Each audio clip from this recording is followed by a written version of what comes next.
दोस्तों, आज की वीडियो में हम लोग बात करेंगे शुक्र ग्रह के बारे में, यानी कि वीनस प्लैनेट। न्यूमरोलॉजी में बोलूँ तो 6 नंबर, और देसी भाषा में बोलूँ तो लग्जरी, फेम, वेल्थ, पॉपुलैरिटी, गाड़ी घोड़ा मकान, सब के लिए जो है लोग बाग शुक्र को कंसिडर करते हैं। अब आज की वीडियो में हम लोग एक सरफेस लेवल पे समझेंगे कि किताबों में शुक्र ग्रह के बारे में क्या लिखा हुआ है और मेरा एक्सपीरियंस क्या है शुक्र ग्रह को लेकर। मैंने भी काफ़ी लोगों की जो है कुंडलियाँ देखी हैं, काफ़ी सारी किताबें जो हैं पढ़ी हैं, और मैंने खुद एस्ट्रोलॉजी और न्यूमरोलॉजी भी पढ़ी है, जिसके आधार पे मैं एक निचोड़ आपको बताऊंगा शुक्र ग्रह के बारे में। अब बात समझते हैं शुक्र ग्रह को लेके कि क्या है शुक्र ग्रह। तो शुक्र जो है वो मोह माया से जो है लिपटा हुआ एक ग्रह है, यानी कि मटीरियलिस्टिक चीज़ें जो हैं, गाड़ी घोड़ा, बुलेट चाहिए, एक्सयूवी चाहिए, आईफोन चाहिए, ये सारी चीज़ें शुक्र में आती हैं। शुक्र ग्रह वाले व्यक्ति को हमेशा ऐसा लगेगा कि मैं दुनिया घूम लूँ, एक अच्छा घर बना लूँ, समाज में इज्जत मेरे कर्मों की बजाय, सबसे पहले कर्म तो मुझे करना ही है, पर मैं गाड़ी घोड़ा बना लूँगा तो एक थोड़ी सी औकात बनेगी। ऐसा कभी कभार आदमी को लगता है कि शुक्र ग्रह के अंदर ये सारी चीज़ें आएंगी, और आदमी को लगता है कि अगर ये सारी चीज़ें मुझे चाहिए तो मुझे अपने शुक्र को प्रबल करना पड़ेगा, उसको एनर्जी देनी पड़ेगी। आज की वीडियो में हम और आसान भाषा में समझेंगे कि आखिर शुक्र ग्रह क्या है। आप समझिए, जो किताबों में लिखा है कि शुक्र ग्रह एक सुंदर सी नारी है और एक बूढ़ा बुजुर्ग भी है। अब बूढ़ा बुजुर्ग को आप यहाँ समझिए कि आपके घर के दादाजी हैं, और सुंदर नारी को आप समझिए कि आपकी कोई भी फेवरेट एक्ट्रेस हो सकती है। अब बूढ़े बुजुर्ग का क्या कैरेक्टरिस्टिक शुक्र ग्रह के अंदर आता है, जो कि किताबों में लिखा है कि शुक्र ग्रह वाला जो व्यक्ति है, यानी कि जो जातक है, चाहे वो लड़का हो या लड़की हो, वो जो है हमेशा प्रैक्टिकल वे में ज़्यादा बातें करेगा, किताबी बातों में ज़्यादा भरोसा नहीं करेगा, प्रैक्टिकल बातों पे ज़्यादा जो है बिलीव करता है। ठीक है, बहुत विजनरी होता है, अपना काम सोचता है कि मैं खुद ही कर लूँ, बजाय 5 लोगों को बताने की बजाय, है ना, क्योंकि उसको कहीं ना कहीं ऐसा लगता है कि मेरा विजन दूसरे के विजन से मैच नहीं हो पाएगा, तो मैं थोड़ा सा समय ज़्यादा लगेगा लेकिन खुद ही कर लूँ। इस तरीके का जो है उनकी प्रवृत्ति होती है। इसके अलावा एक चीज़ आप और नोटिस करोगे, अपनी उम्र से थोड़ी सी बढ़ते क्रम में बातें करेंगे। जैसे मान लीजिए 2 दोस्त हैं, दोनों 25 साल के हैं, लेकिन एक दोस्त जिसका जो शुक्र ग्रह है वो कहीं ना कहीं प्रबल है, वो ऐसी बातें करेगा जैसे वो 30, 40, 35 साल का हो।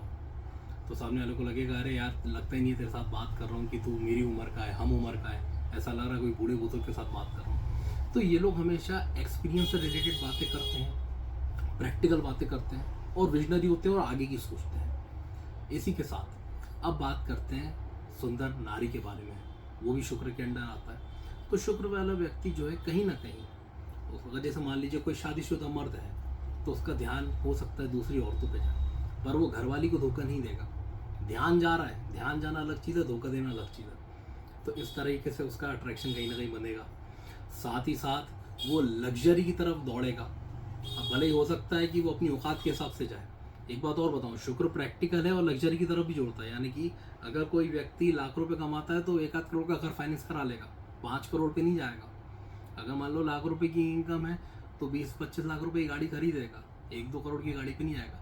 तो अपनी औकात के हिसाब से लग्जरी के पीछे भी भागता है शुक्र। शुक्र ग्रह वाले व्यक्ति को हमेशा ऐसा लगता है कि मैं क्यों ना संसार के जितने भी भोग हैं अपनी औकात के हिसाब से थोड़ा बहुत उनको भोग लूँ, हो सकता है अगला जीवन मुझे मनुष्य का मिले या ना मिले। तो इस तरीके से ये मोह माया की तरफ भी भगता है, और इस तरीके से ये प्रैक्टिकल थिंकिंग की ओर भी जाता है, और प्रैक्टिकल बातें भी जो है लोगों को बोलता है और खुद भी समझता है। ठीक है, अब ज़्यादा कॉम्प्लेक्स ना क्रिएट करते हुए हम समझते हैं कि शुक्र ग्रह को अगर हम लोग एक्टिवेट करते हैं, अगर मान लो हमारे लग्न का ग्रह शुक्र है, या योग कारक ग्रह शुक्र है, या फिर हमें शुक्र को पावर देनी है, तो उससे होगा क्या? प्रैक्टिकल थिंकिंग बढ़ेगी, लग्जरी आपकी तरफ अट्रैक्ट होगी। अब इस चीज़ को अकेला शुक्र जो है कवर अप नहीं करता। अगर शुक्र के साथ चंद्र इकट्ठा काम करें, यानी कि अगर आपकी कुंडली में ऐसी जोड़ बैठ जाए कि शुक्र और चंद्र ग्रह दोनों इकट्ठे मिलके काम कर रहे हैं, या लग्न में बैठे हैं, या दोनों सपोर्टिव हैं, यानी कि पॉजिटिव वे में वर्क कर रहे हैं, believe me luxury double triple नहीं 10 गुना हो जाएगी। अकेला शुक्र लग्जरी को 100% जो है नहीं ग्रैब कर सकता। बहुत से लोगों के मन में ये होगा कि लग्जरी चाहिए तो अकेला शुक्र ग्रह नहीं, लग्जरी के लिए आपको शुक्र और चंद्र दोनों का बल चाहिए, तब जाके आप लग्जरी को अट्रैक्ट कर पाओगे। साथ ही साथ अगर शुक्र के साथ शनि भी बैठ गया तो आदमी इतने ज़्यादा पैसा कमाएगा आप सोच नहीं सकते। वो सोचेगा कि मैं 20 साल की उम्र में काम धंधा करूँगा, मैं कम पढ़ा लिखा हूँ या मुझसे पढ़ाई करने मन नहीं है तो काम धंधा करूँगा, बाप का पैसा जो है फालतू की डिग्रियाँ में इंजीनियरिंग या अंडरस्टैंड से बीकॉम करके नहीं खर्चा करूँगा। तो ये काम कौन कराता है? शनि और शुक्र कराते हैं। तो शुक्र ग्रह पॉजिटिव तो है अगर आप उसको एक अच्छे से जो है उसका रिजल्ट लेना चाहो, लेकिन अकेला शुक्र ग्रह कोई काम का नहीं है। ये मेरा पर्सनल एक्सपीरियंस है। हो सकता है मैं गलत भी हूँ, हो सकता है भविष्य में मेरे थॉट्स जो है चेंज हो जाएं, लेकिन अभी तक की जो मेरी स्टडी है, जो मेरा एक्सपीरियंस है, वो ये है कि अकेले शुक्र की बस की नहीं है लग्जरी को अट्रैक्ट करना। शुक्र के साथ आपको या तो चंद्र चाहिए या फिर शनि चाहिए। अब बहुत से लोग ये बोलेंगे कि चंद्र और शुक्र दोनों जो है एंटी है, नेगेटिव है। तो देखिए वैसे तो 90% केसेस में एंटी होते हैं, लेकिन हम चाहें तो अगर जैसे मान लीजिए आपकी कुंडली शुक्र साइड फॉल कर रही है तो चंद्र के रत्न तो आप नहीं पहनोगे, यानी कि शुक्र के डायमंड के साथ आप मोती तो पहनोगे नहीं, वो तो गड़बड़ हो जाएगी। तो हम चंद्र ग्रह की यहाँ पे रेमेडी करेंगे और यहाँ पे शुक्र ग्रह के लिए रेमेडी के लिए उसका स्टोन पहन सकते हैं या स्फटिक की माला पहन सकते हैं, है ना। इस तरीके के हम शुक्र का उपाय भी कर सकते हैं और चंद्र का भी कर सकते हैं। और बाकी शुक्र और शनि ये दोनों तो मित्र ग्रह हैं, तो इनके उपाय आप एक साथ कर सकते हो। एक चीज़ मैं आप लोगों को और बताऊं, शुक्र ग्रह के बारे में आप कभी भी इंटरनेट पे पढ़ेंगे तो आपको शुक्राचार्य जी, असुरों के गुरु, नेगेटिव पीपल, तंत्र के बारे में भी जो है उल्लेख देखने को मिलेगा शुक्र में। तो हाँ, शुक्र का कई बार मैंने कुछ जो मैंने तंत्र की किताबें पढ़ी हैं, सफ़ेद जादू में भी शुक्र ग्रह का जो है उल्लेख दिया गया है। पर मैं आपको पर्सनली रिकमेंड करूँगा, जो भी लोग ये वीडियो देख रहे हैं, अगर आपको लाइफ में ग्रोथ चाहिए, एक स्टेबिलिटी चाहिए और थोड़ा बहुत मोह माया का मजा आप लेना चाहते हो, लाइक थोड़ा बहुत घूम फिर लूँ, गाड़ी घोड़ा भी चला लूँ, एक अच्छा सेटलमेंट चाहते हो, तो शुक्र ग्रह को एक्टिव करें। बट कुंडली एनालिसिस कराने के बाद, है ना, कुंडली में चेक कर लें शुक्र नीच का तो नहीं है।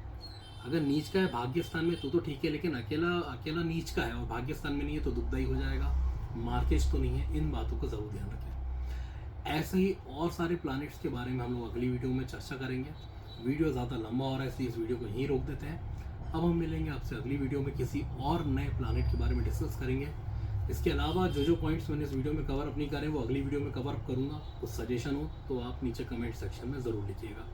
मिलते हैं अगली वीडियो में, तब तक के लिए tata bye bye, take care.